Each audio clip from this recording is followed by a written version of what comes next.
जब तक इंसान को किसी के बारे में पता ना हो वो एक भ्रम में जीता है।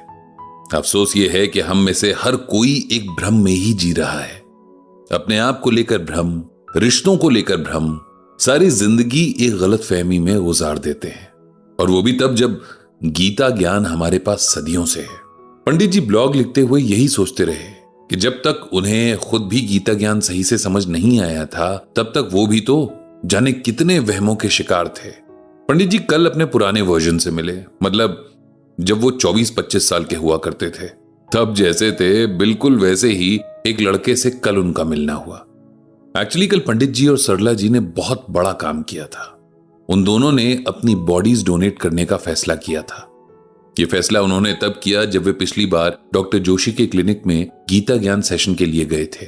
वहां जब डॉक्टर से उन्होंने पूछा कि इस वक्त लोगों को किस बारे में सबसे ज्यादा अवेयरनेस की जरूरत है, तो डॉक्टर्स ने बताया कि हमारे देश में ऑर्गन डोनेशन को लेकर बहुत कम अवेयरनेस है। अगर लोग इस बारे में जान जाएं और ऑर्गन डोनेट करना शुरू कर दें तो बहुत लोगों की जान बचाई जा सकती है। फिर भी उन्होंने पंडित जी को इसके बारे में डिटेल से बताया तो पंडित जी को पता चला कि यह तो बहुत आसान प्रोसेस है और इंसानियत की सबसे बड़ी सेवा कोई और नहीं है। यही सोचकर पंडित जी और सरला जी ने सोचा कि क्यों ना वो दोनों समय रहते ये अच्छा काम कर लें। पंडित जी और सरला जी जब कल अपना बॉडी डोनेशन का फॉर्म भरने गवर्नमेंट हॉस्पिटल जा रहे थे तब उन्हें कॉलोनी के गेट पर सुधा जी मिल गई।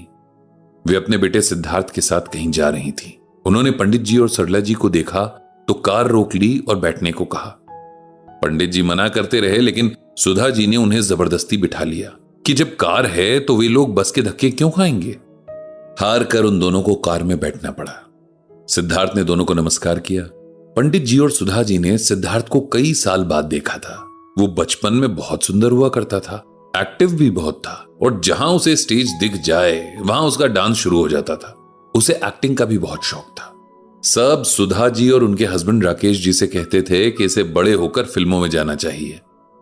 आज जब सिद्धार्थ को देखा तो उन्हें वो सुंदर सा बच्चा याद आ गया जो आज एक बहुत हैंडसम और कॉन्फिडेंट नौजवान लड़का बन चुका था, जिसके बारे में पता चला कि उसने मॉडलिंग में अच्छा करियर स्टार्ट कर लिया है और आने वाले टाइम में उसका एक बड़ा एक्टिंग प्रोजेक्ट भी शुरू होने वाला है।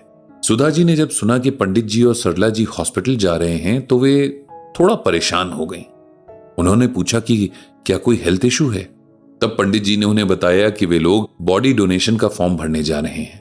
तो सुधा जी हैरान हो गईं क्योंकि उनकी मेंटालिटी भी वही थी जो हमारी पूरी सोसाइटी की है, जहां शरीर को भले आप राख बनने दें लेकिन उसके अंगों को किसी के काम नहीं आने देना चाहते। पंडित जी उन्हें कुछ समझाते इससे पहले ही सिद्धार्थ बोला, अंकल मैं तो कभी सोच भी नहीं सकता था कि मेरे इतने सुंदर शरीर की चीरफाड़ हो। माना कि शरीर में तब जान नहीं होगी लेकिन जिस शरीर को मेंटेन रखने के लिए सारी जिंदगी हम मेहनत करते हैं उसे इज्जत के साथ विदा करना चाहिए। पंडित जी को उसकी बातों से अपनी जवानी के दिन याद आ गए। कैसे वो अपने शरीर को सबसे ज्यादा अहमियत देते थे। हर वक्त सजे सवरे रहना, दिन में 10 बार खुद को आईने में देखते और पता नहीं कितने पैसे खुद को सुंदर दिखने में खर्च कर देते थे। तब ना उन्हें यह पता था कि ये शरीर एक छलावे से ज्यादा कुछ नहीं है जिसके मोह में दिन रात डूबे रहते हैं। वो शरीर बस इस जन्म के कुछ दिनों या सालों तक का साथी है, फिर आत्मा इसे वैसे ही छोड़ देगी जैसे हम चाहे कितने भी सुंदर कपड़े हों, अगर पुराने हो जाएं तो उन्हें छोड़ देते हैं। ये समझ तो उन्हें तब आई जब उन्होंने गीता ज्ञान को समझना शुरू किया। पंडित जी जानते थे कि उनकी ही तरह सिद्धार्थ भी अभी उसी भ्रम में जी रहा है और बाकी सब लोग भी। शरीर और आत्मा के बीच का संबंध जब तक पता नहीं होता तब तक हम शरीर को ही सब कुछ मान बैठते हैं। पंडित जी ने सोचा कि किसी दिन फुर्सत से सिद्धार्थ से बात करेंगे, क्योंकि अभी तो उन्हें भी हॉस्पिटल जाना था और सिद्धार्थ भी जल्दी में था क्योंकि उसे भी किसी रिश्तेदार के यहां पहुंचना था। उस दिन डोनेशन फॉर्म भरने के बाद पंडित जी को बहुत सुकून मिला। जिस शरीर को आखिर मिटना ही है उसे अगर किसी के काम में ला सकें तो इससे बेहतर क्या होगा। सिद्धार्थ से बात करने का मौका भी उन्हें जल्दी ही मिल गया। उस दिन सुधा जी उनके घर आई हुई थी। अचानक बहुत तेज बारिश शुरू हो गई और लगातार होती रही। जब बहुत देर तक भी बारिश नहीं रुकी तब सुधा जी ने सिद्धार्थ को फोन करके उन्हें ले जाने के लिए कहा। सिद्धार्थ आया तो पंडित जी ने उसे चाय पीने के लिए बिठा लिया। बातों के दौरान सिद्धार्थ ने पंडित जी से उस दिन के बारे में बात की, डोनेशन फॉर्म के बारे में पूछा और फिर हंसते हुए बोला, मैं तो ये कभी ना करवाऊं। मैं तो चाहता हूं कि अंतिम वक्त तक, यहां तक कि आग के हवाले होने तक, उसका शरीर एकदम सुंदर और परफेक्ट दिखे। पंडित जी ने कहा कि एक टाइम था जब मैं भी तुम्हारी तरह ही सोचता था। मेरे बाल खराब ना हो, मेरे कपड़े हमेशा सबसे अच्छे दिखें, मेरे जूतों पर धूल न जमे, मेरे चेहरे पर एक भी झुर्री न रहे। बस इन्हीं बातों में सारा वक्त बीत जाता था। लेकिन गीता के ज्ञान ने मेरी सोच एकदम बदल कर रख दी। गीता में भगवान श्री कृष्ण कहते हैं कि न अहम देहो न मे देहो बोधो अहमिति निश्चयी कैवल्यम इव संप्राप्तो न समृत्य कृतम कृतम। इसका अर्थ यह है कि हे अर्जुन, मैं शरीर नहीं हूं और यह शरीर मेरा नहीं है।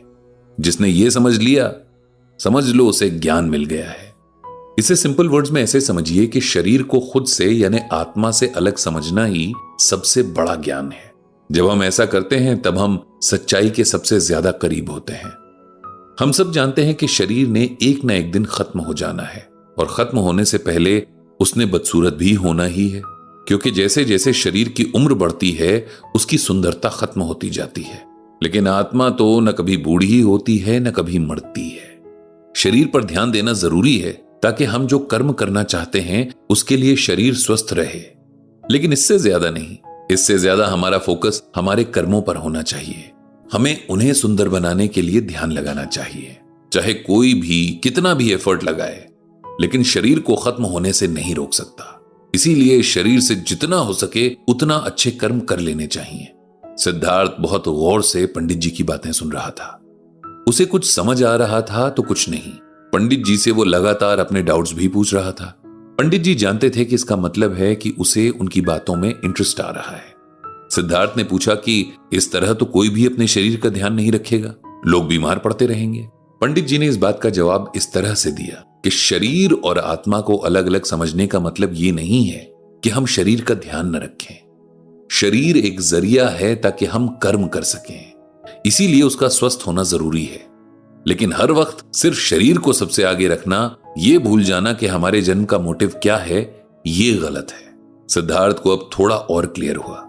उसने पंडित जी से रिक्वेस्ट की कि अगर उनके पास टाइम हो तो वो किसी दिन उनसे दोबारा मिलना चाहेगा और थोड़ा और गहराई से इस बात को समझना चाहेगा। पंडित जी ने खुशी खुशी उसे दोबारा आने का इनविटेशन दिया। इसी बीच बारिश भी रुक चुकी थी, इसीलिए सिद्धार्थ और सुधा जी अपने घर चले गए।